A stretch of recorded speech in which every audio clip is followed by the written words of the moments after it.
Maurice Mitchell? Marcus Mitchell. Marcus Mitchell. I Yes, tried to sir. say Maurice. No, that's okay. It's all right, sir. Thank you so much. Have we met before? I'm sorry, sir. Have we met before?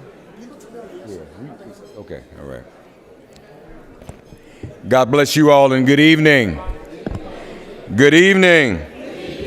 Welcome to the National Newspaper Publishers Association 2024 Legacy Awards. Give yourselves a round of applause. The 2024 NNPA Annual Convention Legacy Awards, and we're looking forward to a wonderful evening tonight. I want to just do something at the outset that is very important and significantly important to the person who did this as a gift to all of us here tonight. You all are about to be very, very blessed. But first, let me do this because I see some have already started eating. Lord, bless this food that we're about to receive, and some of us are already receiving, for the nourishment of our bodies and life everlasting. And the people of God said, Amen. You will notice within your napkins is a piece of kente cloth that arrived here direct from Ghana, our homeland. You know, we were kings and queens. Our history didn't begin in America. We were queens and kings before we got here, amen? And one of the things they did was take away our ancestral memory. That kente cloth is your gift to take home. So it's not a napkin. The napkin is the black part, but the kente cloth is for you to take home. Secure it now. Don't drop it on the floor. That is a sacred piece representative of our ancestors. And the person who has gifted us with this cloth is someone we love and without whom none of these events, not to mention the day-to-day running and management of the affairs of the NNPA, would be possible. And that is our own Claudette Perry.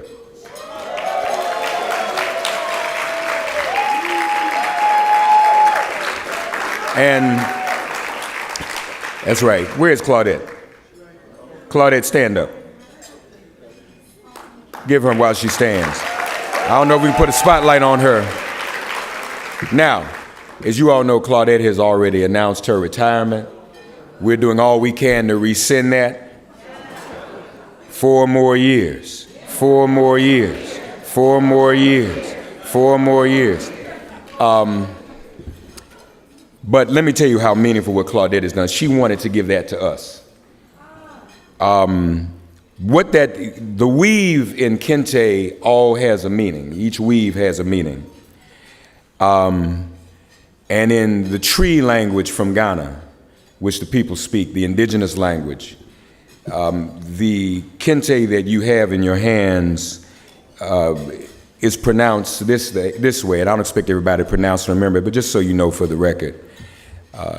Adrini asa, Adrini asa, Adrini asa. And what that means is the mindset is finished.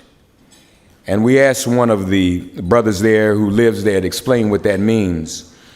When we seek counsel of the elders, which we've forgotten how to do, but when we seek the counsel and wisdom of the elders and sit at their feet, and they give us advice on life or struggle or marriage, relationships, what have you, and we don't heed that advice, then when we go back to the elders, they will say to us, the mindset is finished. I have exhausted all I have given to you, all of the mind I can give you.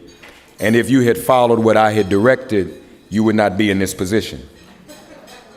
So I think the lesson for us is, a lot of times as a people, we too often reinvent the wheel. And we don't need to do that. The blueprint has already been given, including those who started this great organization and started the black press, the African American press, 197 years ago. So take this kente home as a message. Du Bois even said that by the time the Greeks heard about Egypt, the whole of human ingenuity had already been exhausted. So even the technology we have today comes from that original technology from our people. And so know that the mindset is finished. We just have to, in the spirit of Sankofa, go back and fetch it. And so use this kente and take it home to your families as a reminder that everything we need has already been invested in us. Amen? The mindset is finished. Give Claudette another round of applause for this very generous gift she has given us. And now if you would pause for just a few moments from eating, and if you would please stand for our national anthem, played by our dear brother Maurice Mitchell. I'm sorry, Marcus Mitchell. No, it's okay. Marcus Mitchell. Give him a round of applause. Thank you so much. Thank you so much.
Let's hear it again for Marcus Mitchell. Thank you, brother. Indeed, indeed. As you continue eating, a couple of parts, we're just already just a teeny bit behind schedule. I'm going to catch us up and bring some of our presenters up now. We want to invite the chair and the local hosts of the committee that brings us here to Baltimore to come forward and greet you.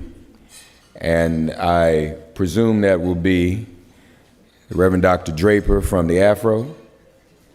And which one is the publisher emeritus or the newly installed publisher, the Baltimore Times, going to come forward? You all going to, if you both need to come on up here, come on. Come on.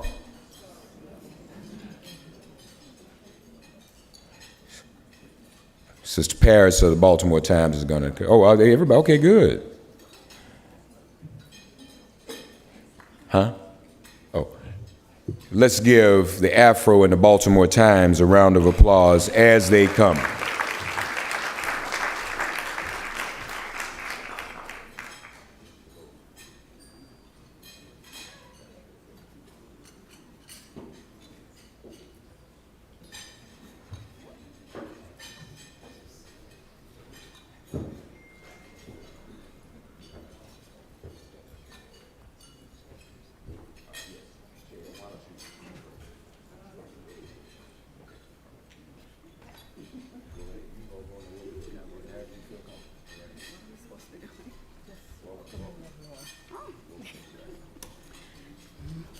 Good evening, everyone. Nice to see everybody well-dressed and behaving very, very well. We are really honored that all of you came to Baltimore. We love the Black press. We love you all, and we hope that you will return and spend some money in Baltimore. Welcome and thank you.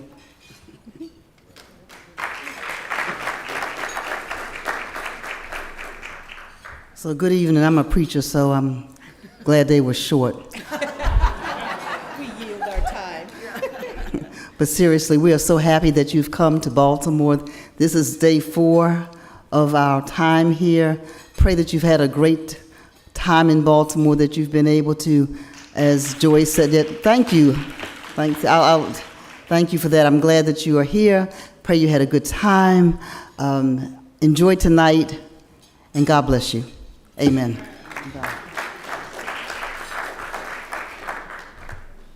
Well, you know, they gave me all their time, so I can. We yielded back. Yeah, I can be up here all night, but I won't. From the night or the day or that time that we arrived here in Baltimore, we were greeted in a manner that was befitting for a king. So I am grateful that the Baltimore Times, the Afro, that they painted the city welcoming the NNPA. So, as the chairman of over 250 Black-owned media companies, I am strong. I'm strong because of the publishers, their staff, and their families. They chose me.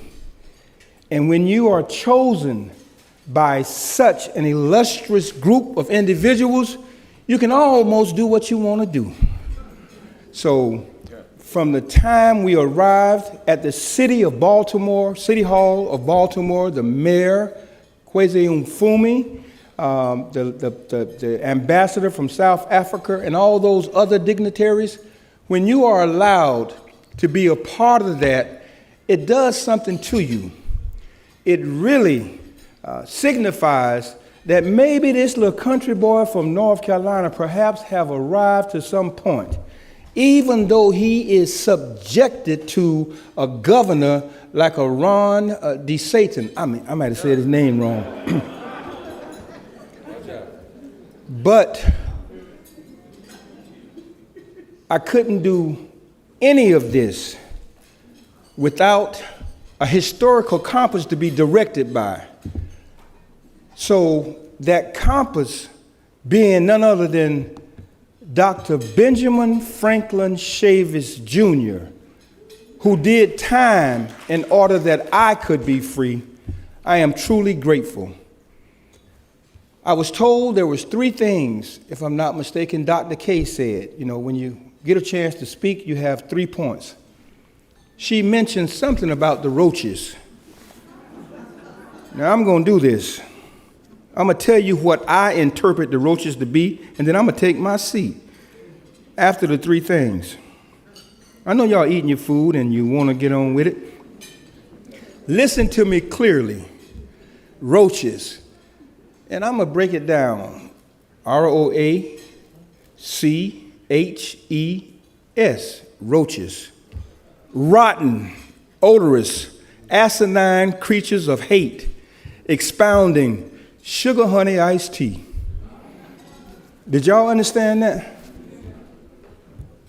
I dare not give that sugar honey iced tea its proper understanding because of the company I'm in. But coming to Baltimore, to the blackest city in the nation, reinvigorated me and gave me a sense of pride, gave me an understanding that I can go back to Florida, redirected with some energy to stand boldly on my 2 feet and proclaim that I am the chairman of 250 Black-owned media companies who speak for the people that look like me, but everybody who doesn't look like me can understand it and hear what we're saying. So I am glad, I am proud, I'm just elated to be in this city. So I thank you for all that you do. Congratulations to all the winners of the Messengers Award, to the NNPA's Executive Committee, Dr. Francis Draper, Cheryl Smith, Fran Farrer, and Jackie Hampton, and the rest of the board. You all are some of the best people in the world, and don't let nobody tell you anything different. I love you, and there ain't a damn thing you can do about it but love me back.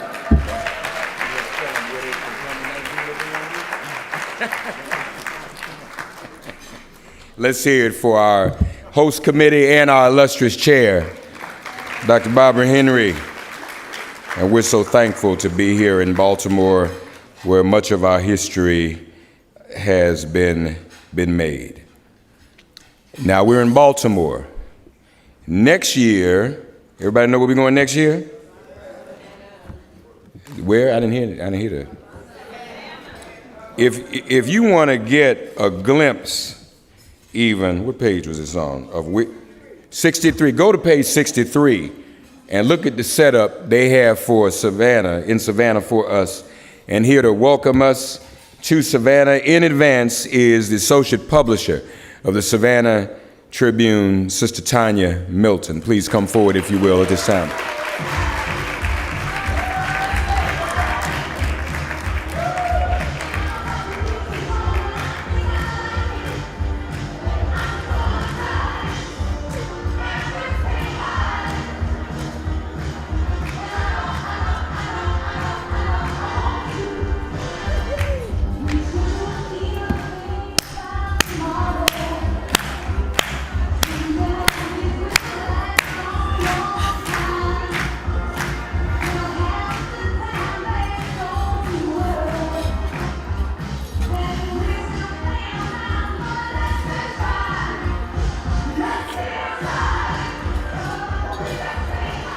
Good evening, everyone.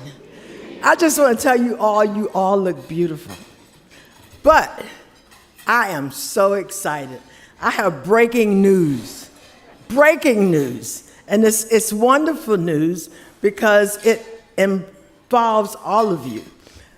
I want to extend an invitation to all of you to come to Savannah, Georgia, June of 2025.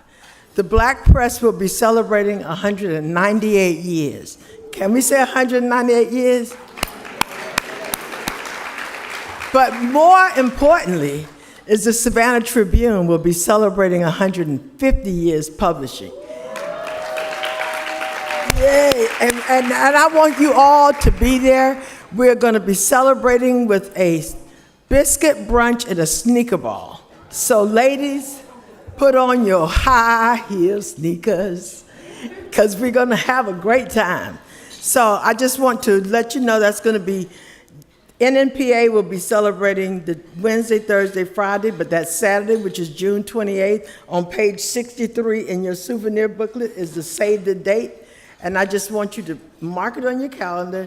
Do not miss this opportunity.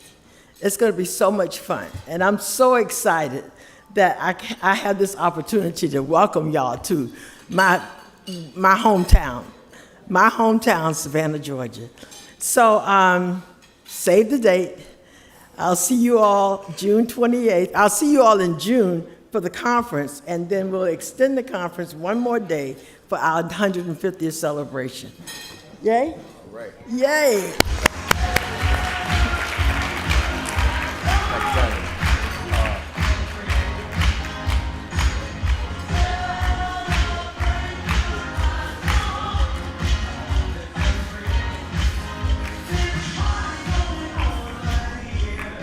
Let's hear it again for Tanya Milton and Savannah and the Savannah Tribune. Thank you, and we look forward to it. We'll take a few moments to give you all an opportunity to enjoy the beginning of your dinner. We'll be back shortly, okay?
As we all know, we are in the presence of greatness and history. First of all, being here in Baltimore. I failed to mention Paris, too. I want to remind everyone that tomorrow there'll be an opportunity to see the largest pop-up exhibit of African-American art at the 301 Light Street Pavilion, very, very close by. It starts at 12:30, so you can go there before the buses leave for the cruise, or you can walk about 300 steps right to where we will meet the boat, or you can go right after the cruise. See Paris if you want more information. But it's starting at 12:30. Some of the artists who will be featured at the pop-up exhibit, a number of them, in fact, will be there for you to meet and greet in person. So we want to support black art. This is an historic city. Baltimore is a black city, one of the few. In my hometown, Chocolate City is more like chocolate chip now with all the gentrification, but Baltimore, and we're so thankful for the history Baltimore has and for the history our newspapers have, the Afro in particular, and its long, over 100-year legacy. Now, speaking of the Afro, some of you should have gotten an email from me this afternoon inviting you. We had the QR code up a little bit earlier, but the link is now in an email I sent you as the Afro is seeking to assist. We know their great archives project that we've seen here on display. They want to assist all of you other papers with your archives. Isn't that wonderful? And so we're thankful for the Afro.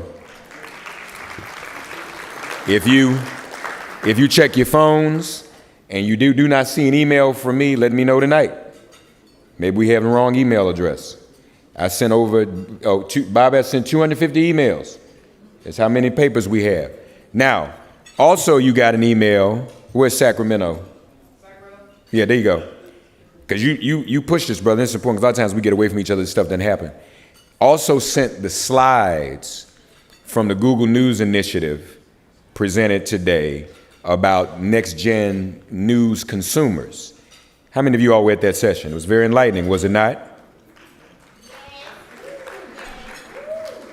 The slides now should be in your inbox. If you don't have those, let me know. Send that out to 250 people. And lastly, once again, those of you, this is Transformation Tech. At the moment, it's going to run out at the end of the year. And if you want to participate in Transformation Tech, go through the workshop, go through the cohort, get that $20,000 grant for your digital transformation. If you have not done so yet, please see me after as well, all right? So that's a little bit of housekeeping, got all the housekeeping out of the way. As I said, we're in the presence of greatness. We're going to give a Lifetime Legacy Award tonight.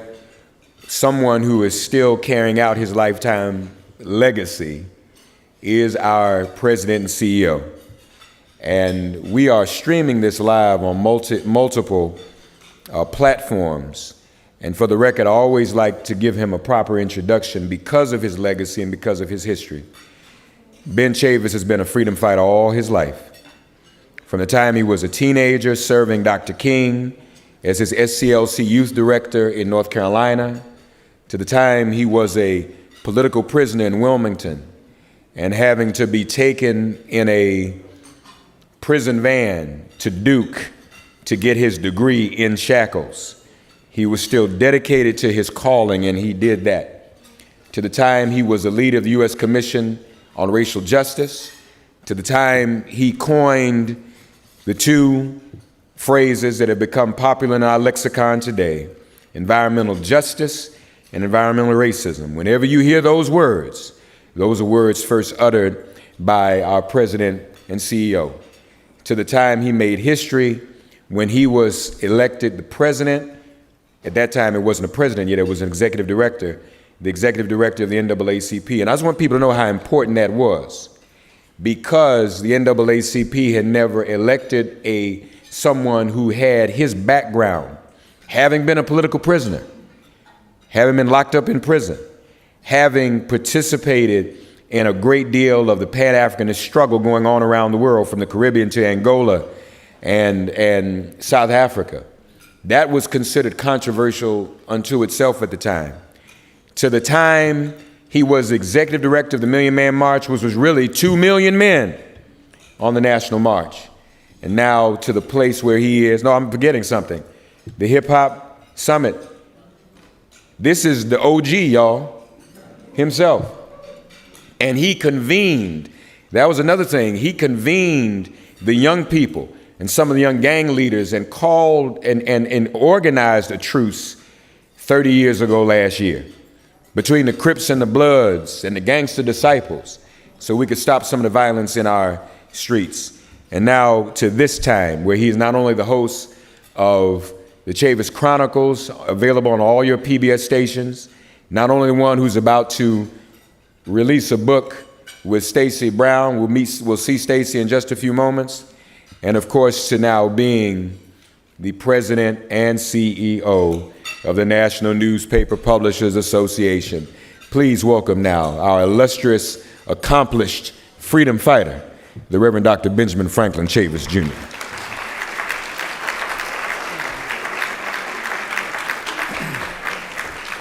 Good evening. This is another beautiful night, evening, day that the Lord has made. Whenever I stand, I always give God the praise and glory first. Thank you, Mark Thompson. Let's give Mark Thompson a hand. He's a great MC. Officially in the NNPA, Mark Thompson is our Director of Digital Transformation. And he's been assisting our publishers to move into the digital space to generate additional revenue to keep our papers alive. Mark is also a distinguished clergy. He's getting ready to enter a PhD program. I always encourage our people to always strive. Don't be satisfied where you are. Always strive to do more and to get more. Now, I want to recognize our sponsors. I hope y'all are enjoying the food and the ambiance of this place. The Four Seasons Hotel is not cheap. But when we came to Baltimore, because of the following sponsors I'm going to read, all this has been made possible. We have 4 signature events in America every year. Once in January, once in March, once in June, and once in September with the Congressional Black Caucus. So first one, the category of our partners. These are major sponsors annually of the NNPA. First, let's give a hand to the Google News Initiative.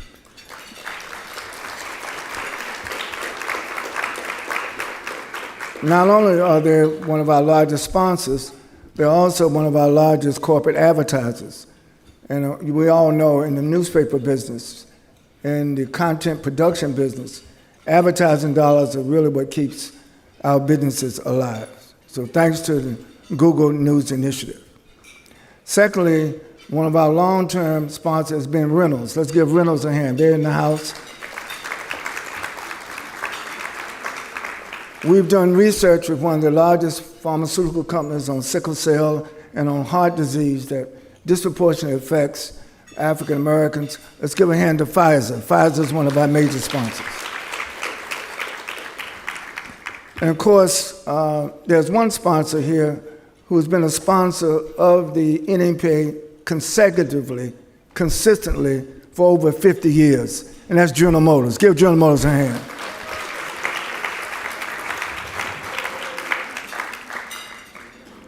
On your program book on page 48 is a list of all of our sponsors. So I'm just going to do this we'll try not to use too much editorial. Let's give Wells Fargo a hand. Of all the banks in America, Wells Fargo supports the NNPA.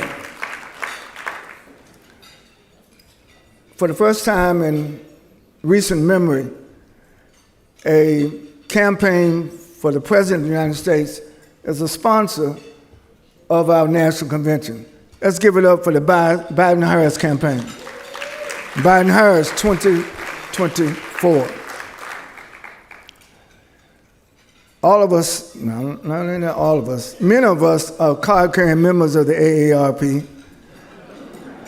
Let's give the AARP a hand. They are sponsors. I know Jocelyn's here. Let's give Nissan. Nissan is a automotive Nissan. Let's give them a hand. The American Petroleum Institute. Let's give them a hand. They've always sponsored us. And I see Tony Waller here. He's known him for many, many years. If you ever want something done at Walmart, you got to call on this brother. Tony Waller from Walmart. Let's give him a hand. And then the Bynum Foundation. Let's give them a hand for their support. The Bynum Foundation. And there's a new company that deals with solar energy. They are now supporting the NNPA Sun Run. Let's give them a hand. Comcast Universal, one of the largest advertisers in the NNPA. Give Comcast Universal a hand. They're based in Philadelphia, and of course, we wouldn't have that relationship without Mr. Bob Bogle, the publisher of the Philadelphia Tribune. Mr. Bogle, thank you for helping us with Comcast Universal. And then I hope, usually we pour the libations. Many of us have been drinking the libations tonight. Let's give a hand to Diageo. Diageo has been a sponsor. And then last but not least, the American Association for Cancer Research. Let's give them a hand. I appreciate all the nice things that Mark said about me. But the truth of the matter is, I'm a product of a family. I am a father, a grandfather, and a great-grandfather. And three of my children here tonight, I'm so proud of them: Anna, Franklin, and Reginald.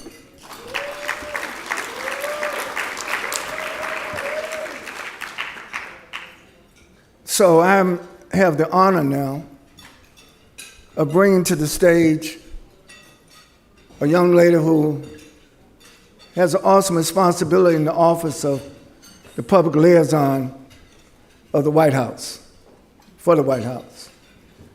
Some of us have been in and out of the White House a lot in our news capacity. We do have a hard pass. Stand up, Stacey Brown. A lot of us don't have a hard pass to go into the White House every day to get the news. He's our national correspondent. So to bring us a special message tonight, I'm honored to bring to the podium Rodrika Applewhite, who is the director of Black Media for the Office of Public Liaison in the White House. Rodrika, please come. Hi, everyone. My name is Rodrika Applewhite. I'm as President Chavis said, Director of Black Media at the White House. It's been an honor working with a lot of you in this room since I started last year, just making sure that we keep the community informed. So thank all of you for getting all of my emails. I know I send millions of them, but just really appreciate it. I just want to make sure I thank everyone. So thank you to President CEO Benjamin Chavis Jr., thank you to NNPA Chairman Bobby Henry Sr., and Fund Chair Karen Carter-Richards, executive officers and board members of NNPA, especially First Vice Chair Dr. Tony Draper with the Afro for hosting all of us in your beautiful city. And everyone in this room who has contributed to 197 years of Black press, and Stacy and Mark, who have especially made sure that we have White House officials on all of your outlets and platforms. So without further ado, I do have a letter from Vice President Harris, who could not make it this evening. So I'll go ahead from the Vice President. I'm honored to extend my warmest greetings to the leaders, members, and supporters of the National Newspaper Publishers Association as you convene for your 2024 annual national convention. Since its founding 79 years ago, the NNPA has remained steadfast in its commitment to supporting Black publishers. Your work helps ensure the communities gain critical knowledge and have access to accurate information on the pertinent issues impacting our country. As you know, the freedom of the press is essential to our democracy. I commend the efforts of the members of the NNPA as you continue to be trusted voices of your communities and tell stories that too often go untold. Thank you all for your work to uphold truth and to keep the public informed with your talent and diligence. I send my best wishes for a meaningful convention and a bright future ahead. Vice President Harris. Thank you.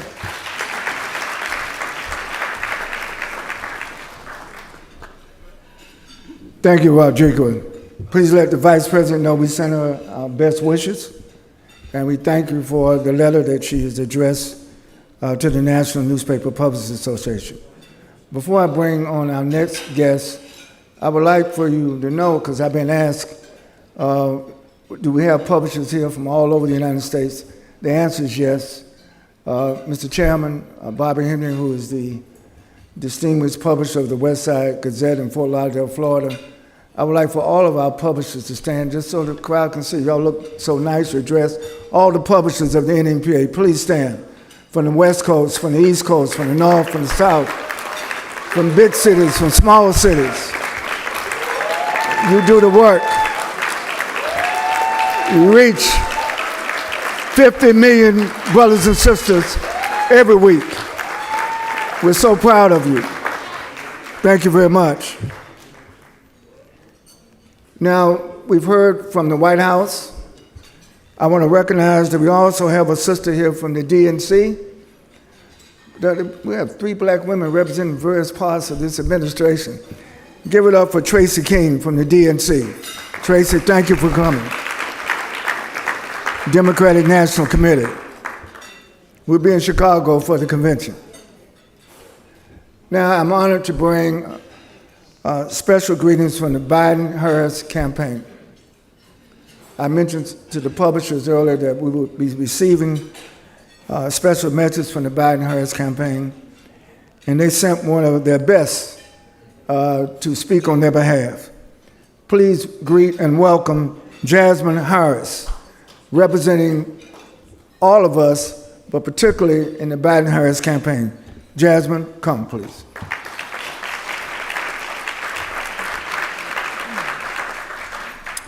Hi, everyone. First, I just want to start off by saying thank you for having me and thank you for the work that you do. I know he mentioned that there would be a special announcement made, but I first want to take a moment to say that we all know the stakes of this election, particularly for our community. We feel it the worst whenever things go bad, and things can't be any worse than if we send a racist and a bigot back to the White House in the form of Donald Trump. And so we understand the role, the critical role that you all play in making sure that our message breaks through and gets to our community. And so thank you for the work that you're doing to make sure the message gets through and all the work that you're doing in your daily lives. And so on behalf of the campaign, this week we will be announcing a $1.5 million partnership with the NNPA to make sure that you all have the funding that you need to continue the work that you do on the ground, talking directly to our community. I am a native of Detroit, so I have to give a shout out to the Michigan Chronicle if they're in the building and all of the publishers in Michigan. And so thank you for the work that you do. We're really excited about this partnership. Dr. Chavez and Ron all have my contact information, so anything relating to the campaign, feel free to reach out, to call, text me, email, whatever you need. But like I said, thank you so much, because I understand how hard it is. I understand what needs to take place to make sure that our community understands the stake of this election. We cannot do this work without you, so thank you. All right.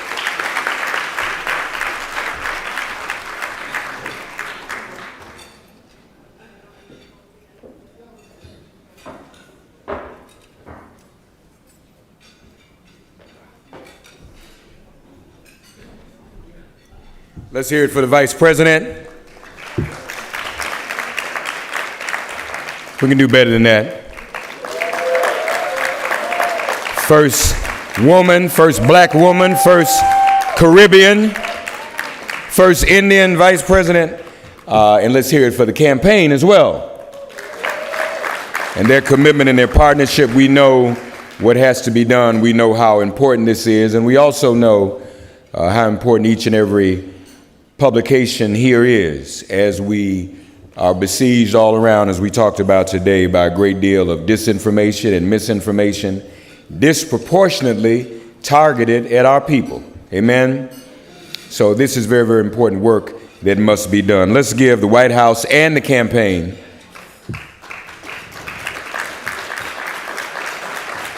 and the DNC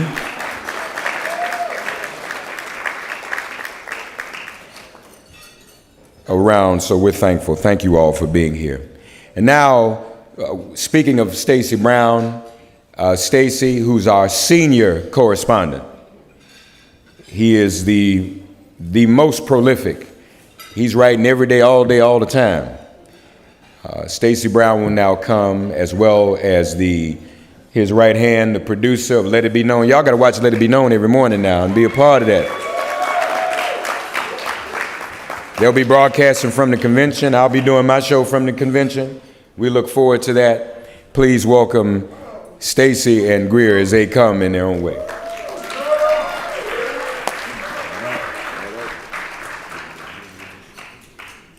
So it is absolutely a privilege to be up here tonight. Again, to see Roderica here and Jasmine. We work together all the time, and so this has been fabulous. But we're here to talk about something. We got a couple of surprises, and again, no, it's not here. It was here. So, No, here it is. right, y'all? Okay. There you go. So, about 3 weeks ago, Greer and I was invited by Erica Lowe, who used to have Roderica's job, and she's now working in the Office of Public Engagement at the White House, and she invited us to a special screening. Now, a big part of this convention, if you notice on the books, is talking about the black community, black families, and of course, the black vote. And so the thing about that is that our mission as the Black Press is to keep you informed. And we do that every morning thanks to the great job that Greer does as producer, director, and manager of Let It Be Known. We try to keep you guys informed. Mainstream media is not doing that. They have the resources that we don't have, but we are doing it with what we have, and we are doing the best that we can to bring you information. So I say all that to say that Erica was captured in a film called The Sixth. It's the truth about what happened on January 6, 2021. It's so courageous. And Greer and I thought we should make sure to honor Erica. Yeah, and not just Erica. There was also a photojournalist, Mel D. Cole, right?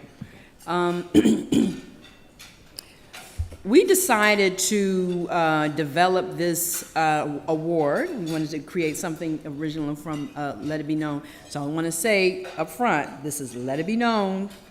We're a little bit more ratchet than NNPA. Absolutely. Okay? I just want to make sure I put that disclaimer out there. So anything you hear from us is coming Not from necessarily. us. Not Dr. Chavis. Endorsed by the NNPA. Exactly. Let's be clear. Right. Right. But there you go. The good doctor. There you go. And so, the what went behind developing this award was we really wanted to create space for Black perspectives about important things that happen in American culture. And this film was extremely impactful. If any of you have I think you should take a look at it if you've forgotten what happened. What moved us was just, as far as Erica was concerned, just, her story, right? And then Mel D's photography, a Black man. his photos have gone viral. And I don't think most people know that it was I didn't know until I saw this film that it was a black man who had done this work. So this is our first, is Erica here? No, Roderica will be, Okay. we will call Roderica to action again. Okay. Okay. And Mel, unfortunately, was unable to make it. But, so we just want to, give you a little taste of what we saw.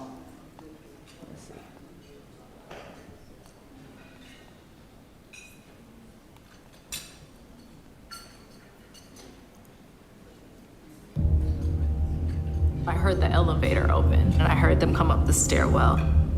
And so we decided to stay in place, turn the lights out, and to just be as quiet as possible and to barricade the doors. I had to assume the worst. I had to assume these people were armed. You kind of go into survival mode. Like, I remember essentially casing the office, like, what can I use as a weapon? I remember feeling like whatever is in here that is heavy is what I will have to use, if it comes to that.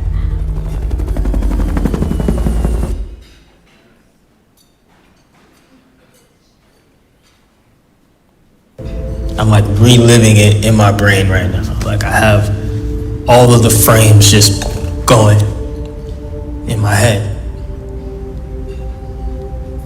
The look on this man's face was, I am about to fucking die.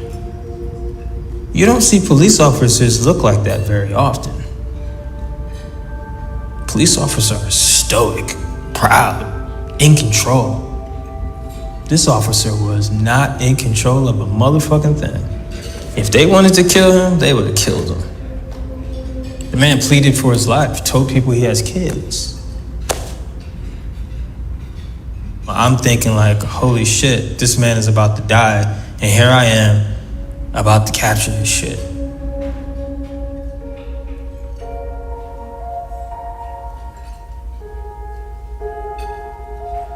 It's kind of crazy.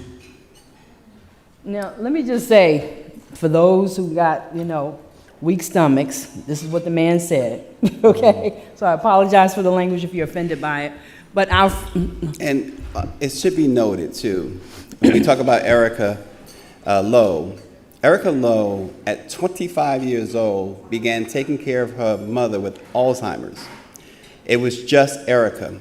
She had no help. And she was barricaded in Congressman Clyburn's office during January 6th. And if you watch the film, you will see, they capture all this on the film.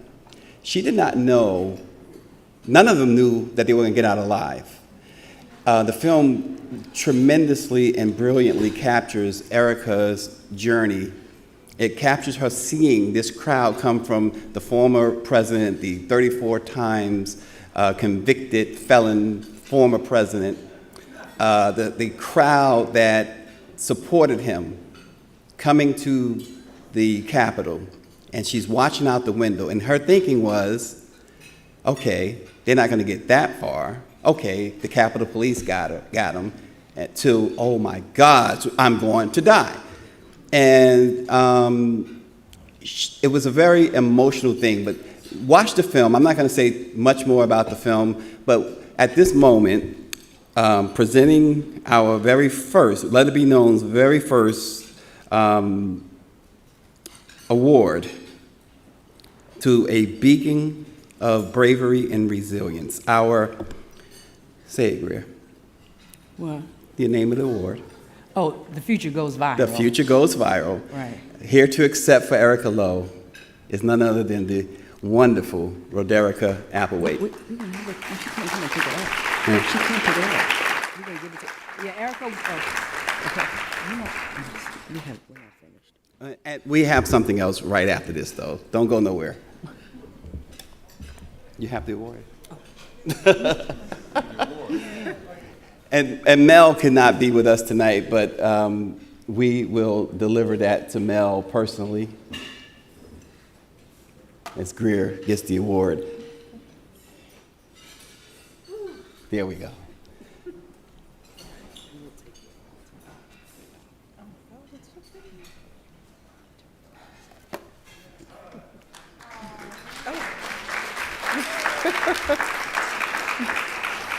Well, on behalf of Erica, thank you. I know she will really appreciate this. It has been an honor and a privilege to get to work with her and also watch the legacy she's left in this room.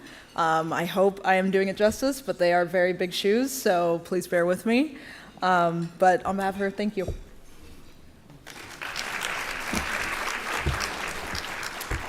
Okay, now, this award, we decided to, at the last minute. We did a show a couple of weeks ago with two legendary publishers, Robert Bogle and Sonny Messiah. And back in 1992, they didn't have social media. 94, they didn't have social media. And so I'm, a self-described black nerd. I sit around and watch old videos.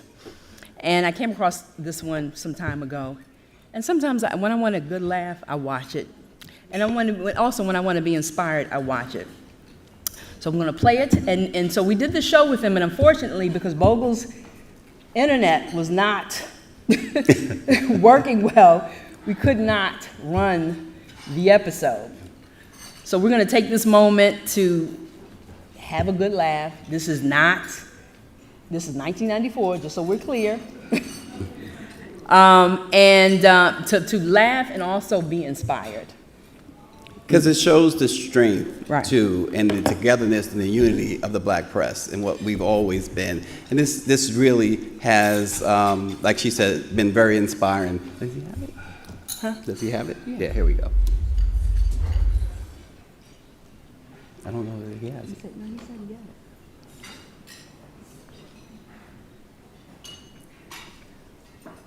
No, Jay. I don't think he has it. Well, Jay has it. Jay, do you have it, Jay?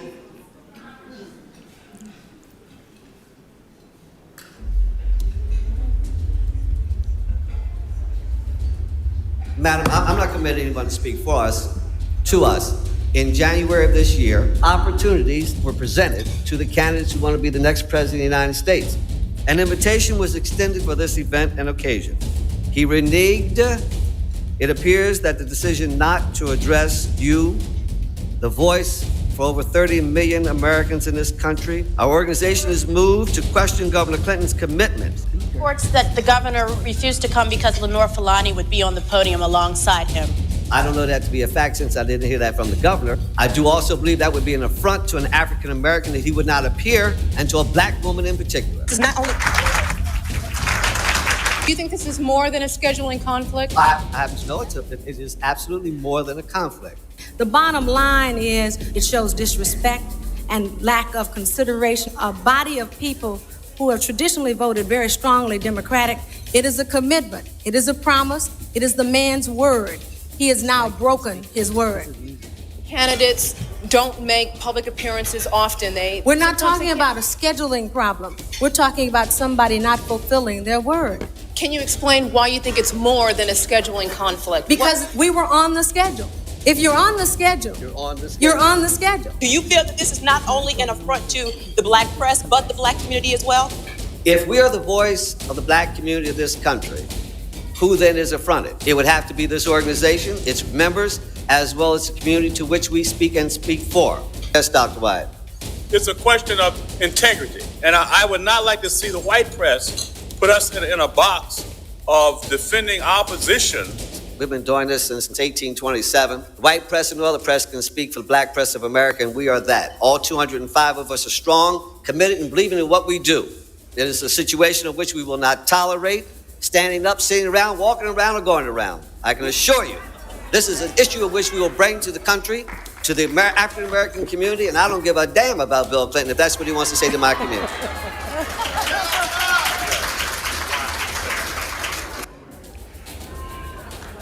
So, absolutely. So, last night, Greer and I were shocked and surprised and very, very thrilled that we were honored. Well, tonight we wanted to surprise two of our distinguished publishers who showed what we still are today and what Dr. Chavis leads today, a powerful black press. We'd like to bring up the one and only Bob Bogle from the Philadelphia Tribune and Sonny Messiah Giles from the Defender Network.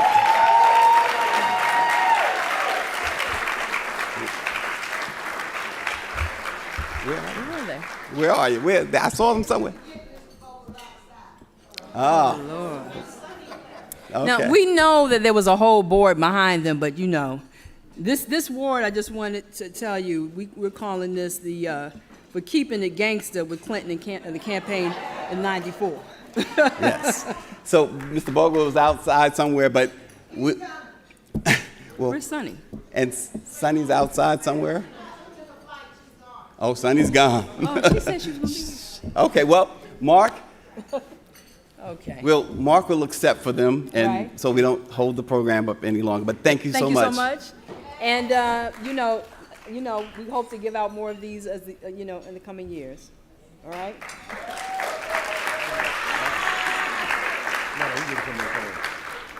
Let's thank Greer and Stacy. And in absentia, so they can see it later when they watch the stream, let's give a round of applause to our two publishers, Mr. Bogle and Sister Sonny. Give them a round of applause, if you would. What year was that again? That was... Wow. It was in Baltimore? The conference was in Baltimore. Was that the last time the conference was here in Baltimore? Okay, so we were here 30 years ago. I got you, okay. Wow, that's something else. Mr. Bogle cursing out the president. Say what? Right, isn't that something?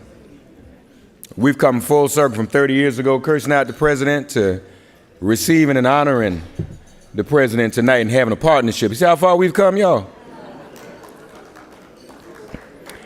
I have to do one thing though. There he is, Mr. Bogle. Man.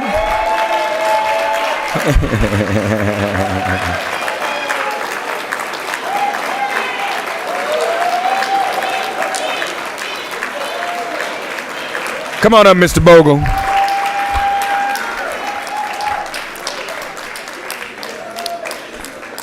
Stacy.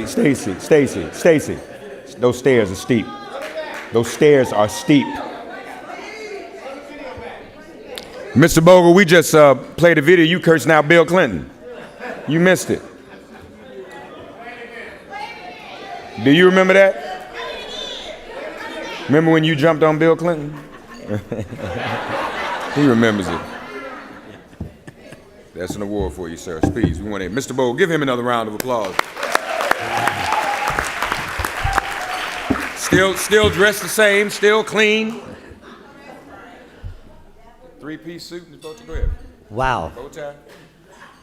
I was downstairs having a beer and a smoke.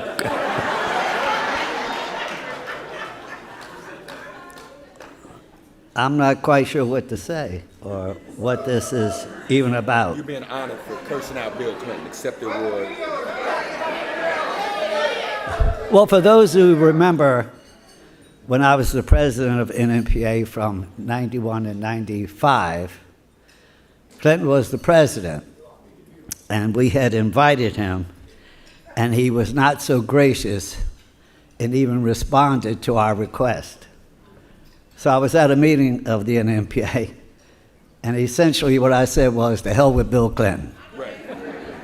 And from that, he invited me back to the White House with then the Vice President Gore. So I want to thank you all very much. Long live the NNPA. All right. All right.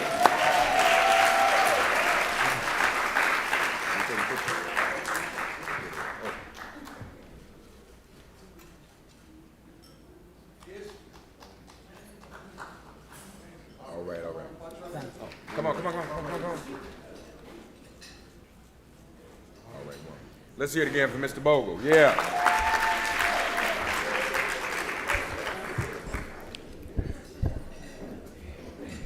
the White House and campaign staff, y'all didn't see that video before, did you? Right, they came on, they didn't see the video and then decided to come, y'all. They came anyway, isn't that wonderful? Again, thank you, Mr. Bogle, and God bless you. We now want to, I got to tell this one story though. Dr. Chavis, when he acknowledged me, you all, whenever he does that in this role, I get triggered. In 1996, just a couple of years after that, we convened the year after Million Man March, the National Black Political Convention in St. Louis. And I was in this role there as chair of the convention proceedings.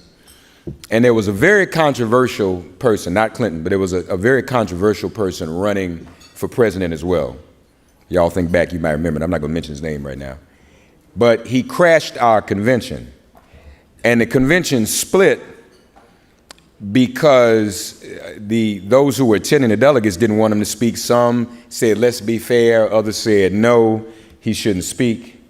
And I was one of those who didn't want him to speak, even though I was chairing the convention. And so I said to Dr. Chavis, I said, Dr. Chavis, I'm going to step down as chair because I don't even want to be in a picture with this dude.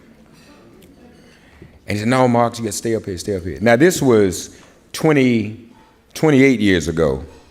And I know it's hard to believe because I was only born 28 years ago. But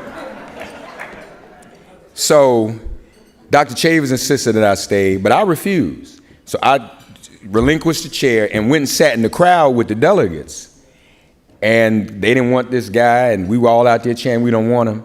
So you know what my elder and mentor and friend Dr. Chavis did to me, y'all? When I went to sit in the crowd, that's why I get triggered whenever he acknowledges me like that about my chair duties. He said, y'all, hasn't Mark Thompson been an excellent chair? Let's bring him back up here so we can honor him. And he did that to me so he wouldn't be in the picture up there by himself with the guy, and I had to be in it. But that's how your friends do, y'all. But we've still been hanging together all these years. We're thankful for that. At this time, we're going to ask Dr. Chavis to come back and the chair, Bobby Henry, to come back up. We want to acknowledge, Bobby did it earlier, but we want to acknowledge his father as well, who's the founder of the West Side Gazette. There's family history. We heard a wonderful story about the family history of the Murphy family from Bishop Vashti Murphy McKenzie the other day, and how they grew up as kids in the black newspaper business. There's a lot of family legacy in here too, is it not? And so we're thankful when we hear those stories. Please, if you both would come so that we may present our Lifetime Legacy Award to our very esteemed honoree. Please welcome them as they come.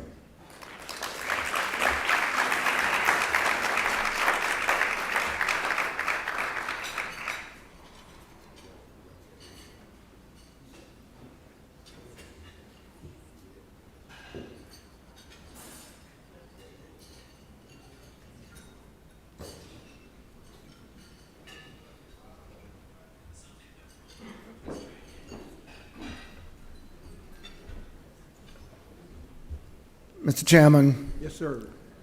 Members of the National Newspaper Publishers Association, friends, guests, ladies and gentlemen.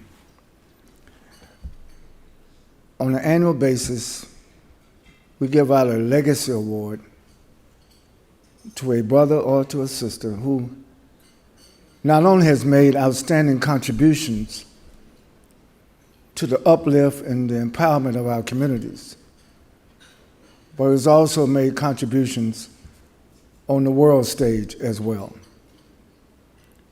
Being here in Baltimore, Maryland, we could not convene without pausing to recognize one of the greatest civil rights leaders this country has ever seen. We all have, I have, some quasi-informal stories before bringing him up. As a former head of the NAACP, he's also a former head of the NAACP, I was joking with him. I said, I think we need a national association of former heads of the NAACP. He will tell you, and I will share with you, it's not easy to head an organization of us. But it is a treasured responsibility, a treasured opportunity, because you get a chance to not only see the vastness and the depth of the culture of our people, the depth of the aspirations of our people to not only improve their quality of life, but you know, we are caring people. We want everybody to have improvement in their quality of life. And that's why, Mr. Bogle, when we have these forces who periodically try to take us back, who periodically try to make us feel ashamed of who we are as a people, we always have to pause to kind of renew, not just renew our faith, but renew our strength.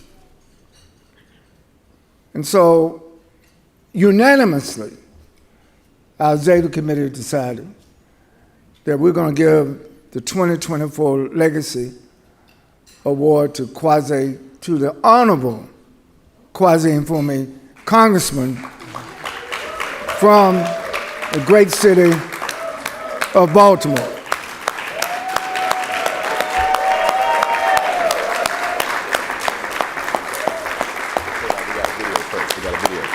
We got a video first. Right. And Congressman Mfume, we're going to show a little short video of you before we take the podium. When we put the video together. I rise today because I want to call the name of George Floyd. George Floyd, who lost his life this week because of a Minneapolis police officer. And George Floyd, who died for no known reason. He was not armed. He was not intoxicated. He was not aggressive, and he was not threatening. He pleaded for his life. He cried out for help. He groaned in pain, and then he died with his face pressed against the ground and the knee of a police officer against his neck. This was not an arrest. This was murder.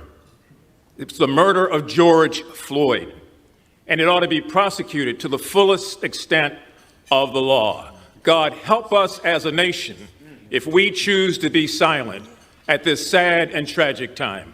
I yield back, Madam Speaker, the remainder of my time.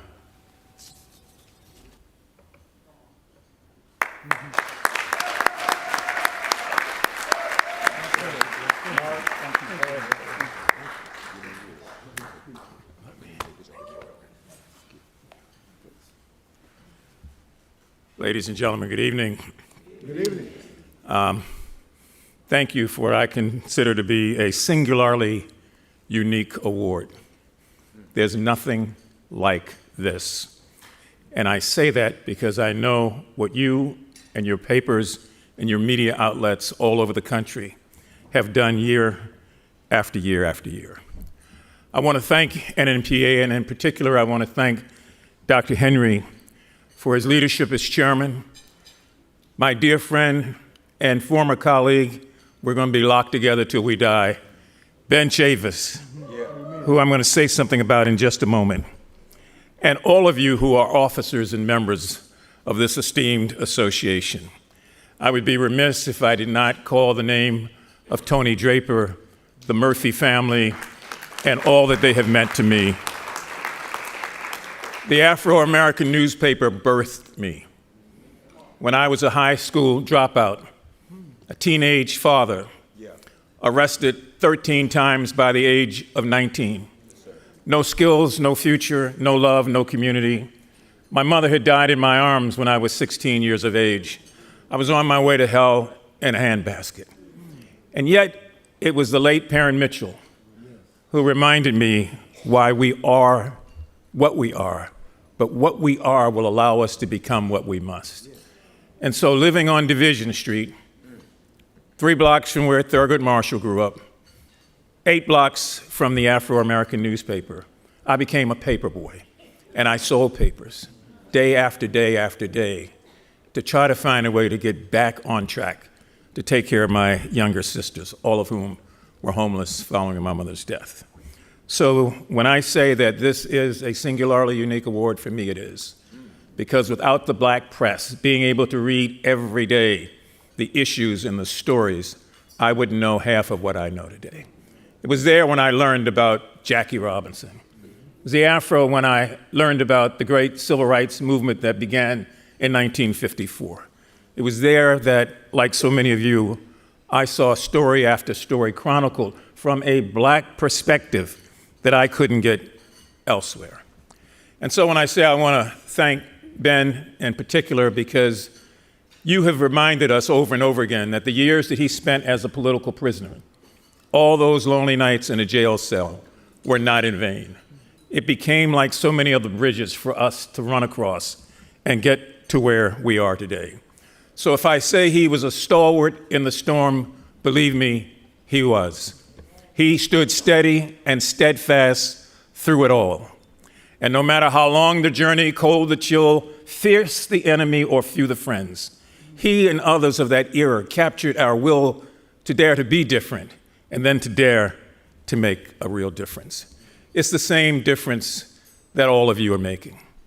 And I listened to Mark and realized the example that he's been with this organization in tough and difficult times. I'm just reminded that there's so many people that you've touched and are touching that makes a real difference. So going back to the Freedom's Journal and building a bridge from there to the Colored American, which was published, and a bridge from there all the way up to the North Star, you have such a rich legacy, such a rich history. And the good thing is that nobody can take it away from you. You've got the photographs, you've got the stories, you've got the memorabilia that no other outlet in this country can claim to have. And you have reminded people over and over again, trying to be straight and nonpartisan, that people who do not vote have no line of credit with the people who are elected, and therefore they pose no threat to those who would work against our daily interests. Thank you for driving that home over and over again with every get out the vote effort that you've ever been behind. So, for a race of people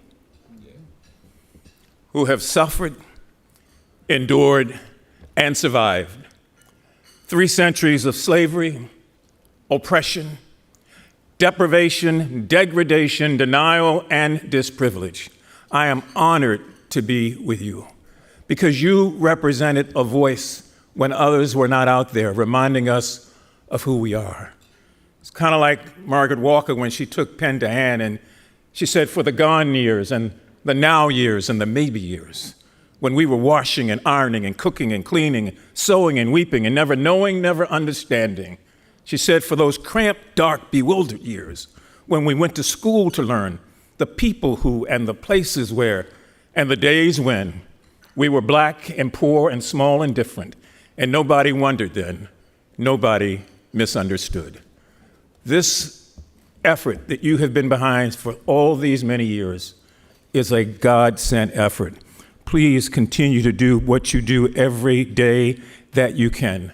There are so many young people now who are not looking in the right direction and who need the sort of stuff that you're made out of, that has allowed you to last for over centuries. And decades go by and new generations come about, but the role that you play in giving us a message from our perspective about who we are and whose we are will never be diminished. Thank you very much.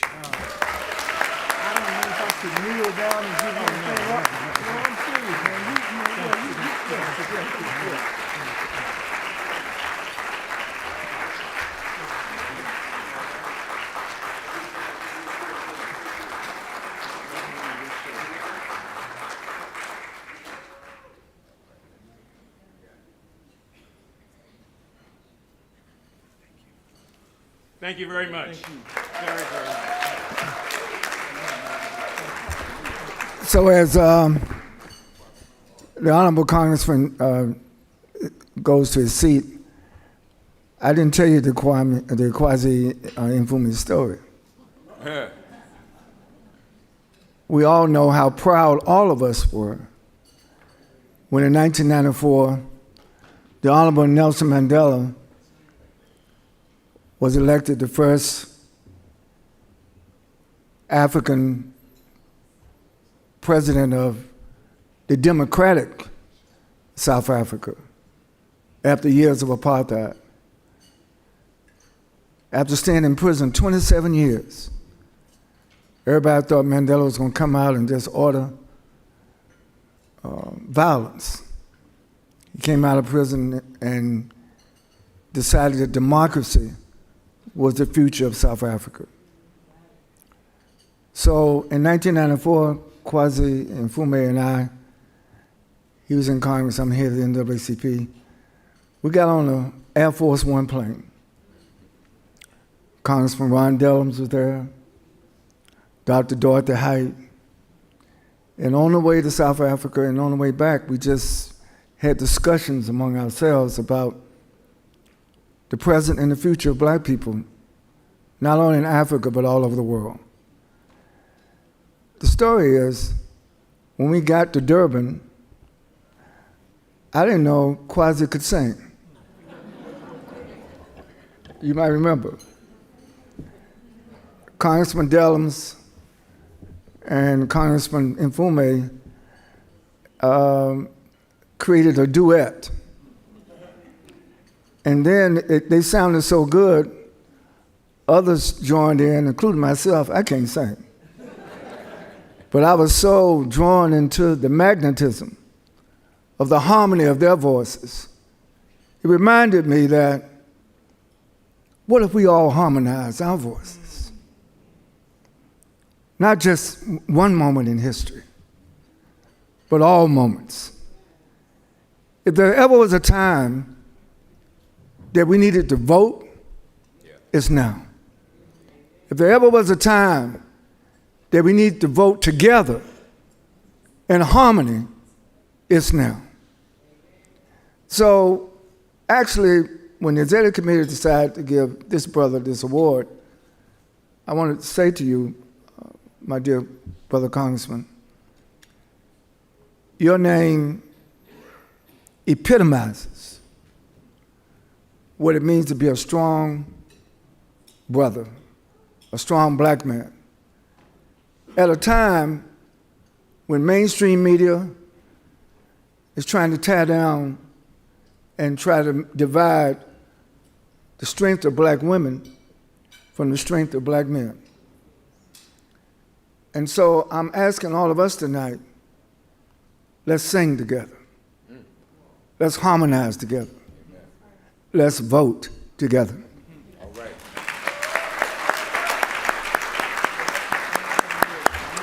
Once again, a round of applause for our Lifetime Legacy awardee, Kwasi Mfume, for our chair, and for our president. You know, this is a couple things, and the congressman and I have discussed this.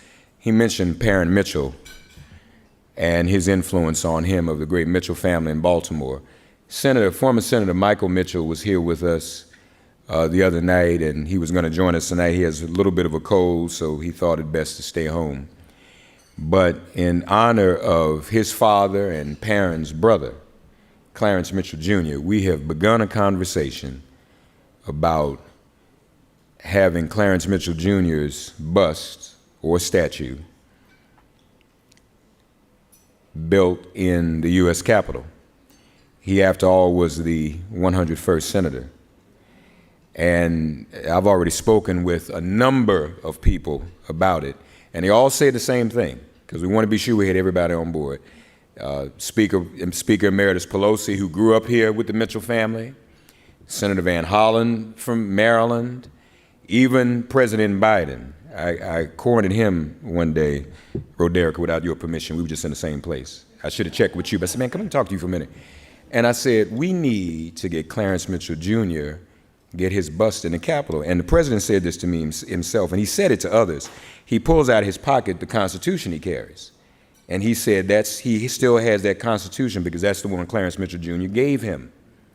But we know Clarence Mitchell's role, often an unsung role. He was working the halls of Congress. He wrote the 64 Civil Rights Act, helped with the 65 Voting Rights Act, and then ultimately the 68 Fair Housing Act, among others. But everyone, even President Biden, said, because of the jurisdiction that we're in and the protocol necessary, and because of the relationship, as he mentioned, parent, all of them said the same thing to me. Mark, let's get Kwesi to lead it. He needs to lead it. And so we've been talking about that, and I want to applaud him for that as well, for helping to head that up. We're trying to figure it out. So thank you for that. Secondly, I hope any of our DTU scholars still here? Any of them here? If they're not here, if they're watching, again, here's another legendary figure who got his start working for the black newspapers. And he was a paper boy. All of us, many of us came up that way. And lastly, I'd be remiss if I didn't give you all a little intersection of history. And a lot of this, we need to write about this and document it. We think we can find, we're working on finding some of the videos. But it's not too well known that when Kwesi Mfume was the chair of the Congressional Black Caucus in '93, and Dr. Chavis was the head of the NAACP, they did something that had never been done before. And it first happened at a CBC weekend. All of the black leadership in the country, the heads of every black organization, came together at the Washington Convention Center to talk about, in Malcolm X's words, finding common solutions to common problems. And it was without a lot of fanfare. Some folk were in the room who had never met, and not just civil rights organizations. There were black professional organizations like the National Association of Black Social Workers, the NMA, the National Bar Association, the Panhellenic Council. Everyone was there. And we had never had a meeting of that large size with that diverse a group of people. Normally it's civil rights organizations and professional organizations over here, but everybody was together. That led, under the auspices at that CBC legislative weekend, under the auspices of the chair at the time, Mfume, those meetings then continued on a regular basis at 4805 Mount Hope Drive here in Baltimore. And it gave way ultimately to an organization that would be called the National African American Leadership Summit. But just to give you an idea of the stature of the people that were in the room, and again, even though I wasn't born, I was there. I was a very young person. It's 30 years ago. For me to sit in the room at the NAACP headquarters next to Dr. Betty Shabazz and Coretta Scott King and Merle Evers, and we're just casually talking about what we're going to do with ourselves. And our great scholars were still with us. Dr. Yosef Ben-Yakin and Dr. John Henry Clark. Reverend Jackson was there. Everyone was there. And it was a great time. Dr. Chavis and I, on a project right now to try to find, all of that was recorded. And we're trying to find some of those videotapes. But it just goes to show you, it started under the auspices of the CBC chair, continued under the auspices of Dr. Chavis, the head of the NAACP. And then, after Dr. Chavis left the NAACP, the CBC chair became the head of the NAACP. And now here we all are back here together. So this is truly a full circle historical moment. Amen? So I just wanted to share that with you. It's always important that we document our history. We are thankful to all of you for being here. This has been a tremendous convention. Would you not agree? It's not over yet. We have a schedule tomorrow. Don't forget what I said about the largest pop-up exhibit of black artists, 301 Light Street Pavilion.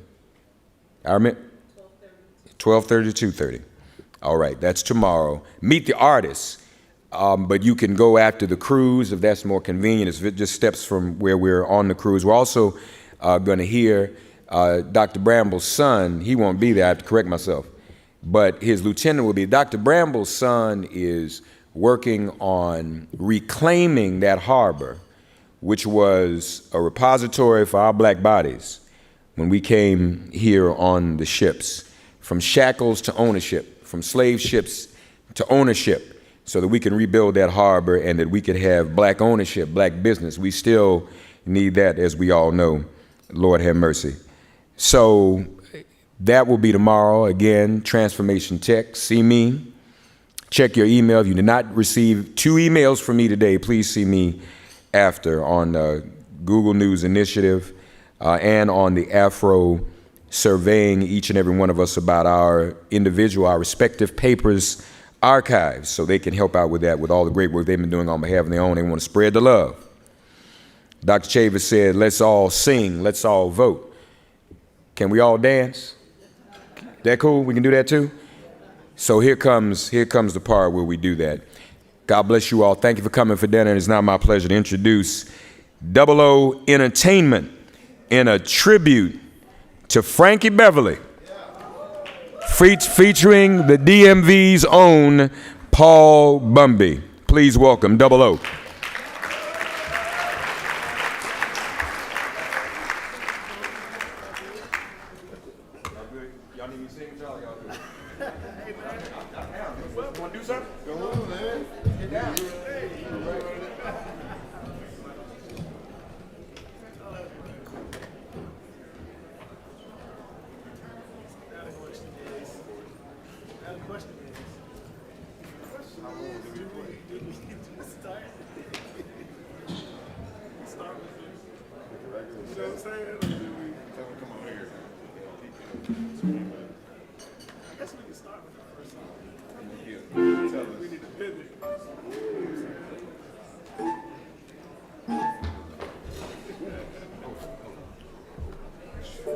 All right, I just need to give a little more logistics. What time do we meet for the boat?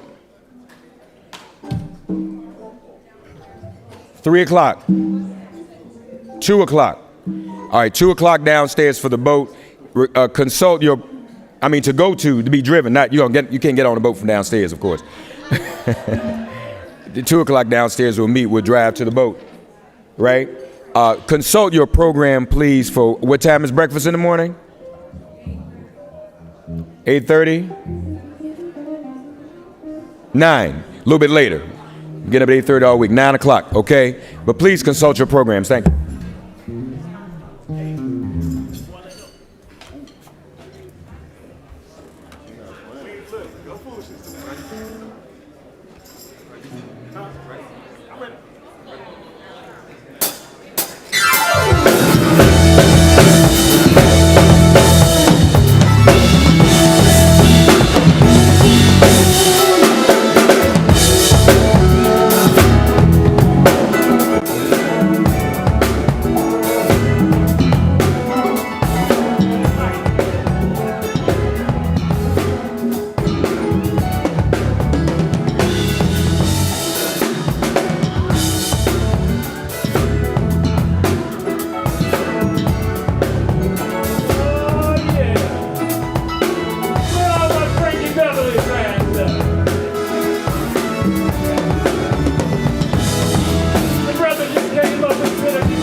Baltimore right there. Come on.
Thank you kindly, y'all. Oh, we're going to take you back to 1989 right here, man. Real pretty soon.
Thank you kindly, everybody.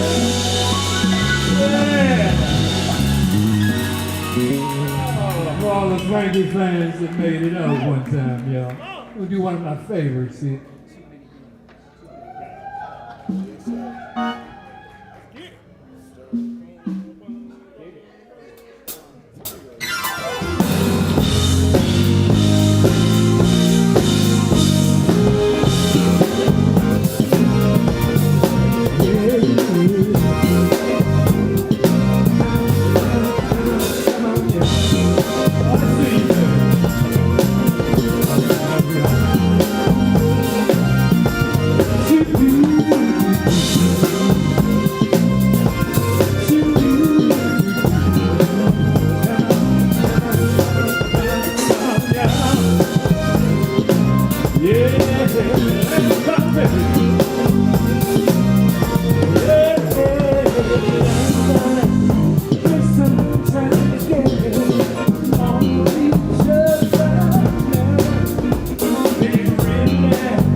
Give yourselves a hand. I see we got a little party going up front here.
fans sticking around, huh?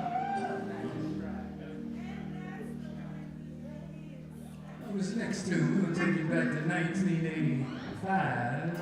This is the second #1 R&B hit by Maze, guys.